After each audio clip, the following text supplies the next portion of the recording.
On the 28th of March 1999, here in Podijeva, Serbian military and police forces were on their 8th day of ethnic cleansing. 10,000 Albanians were driven out of their homes. Also on that day, members of the Borghese and Dorici families, mainly women and children, were gunned down in a garden in which they'd been sheltering.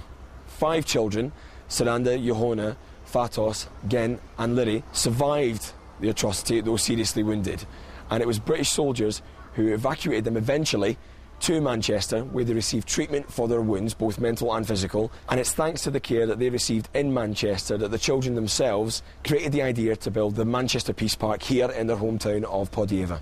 Luckily, they didn't have to do it on their own, with the driving and supporting force coming from the people at the Manchester Aid to Kosovo charity. I chatted to Treasurer Pam Dawes. The children asked us if we would make a peace park here, where the massacre happened, in their hometown. And they were looking at the sort of beauty of Scotland, and they said, if only we could make our hometown more beautiful. It is often easy for us in the UK to take for granted the resources available to us, something MAC chairman Paul Guest knows is in stark contrast with Kosovo.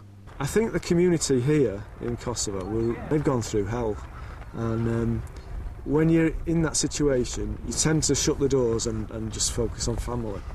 And I think what we're trying to do here is to open those doors and get the families back in the community and functioning as a community.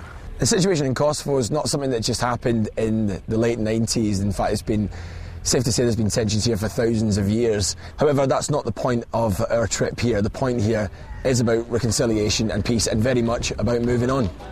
That's right, isn't it, mate? You're moving on. You just like that radio, mate, don't you? Telling us that? Yeah, that's right. Helping provide focus for the trip were Glastonbury 2008 Emerging Talent winners and Manchester's own The Travelling Band. Aptly named and aptly equipped for the job, the boys are the latest in a line of Manchester musicians, including Elbow and Badly Drawn Boy, to take the project to their hearts, as band spokesman Joe Dudgeridge explained to me. Pam Dawes, who runs part of the arts and music side of the charity, she told me about the whole background, and it really touched me, the story of the 2 families and what happened to them. She wanted the travelling band to come out to Podijeva for the dedication. It was just like, well, yeah, totally.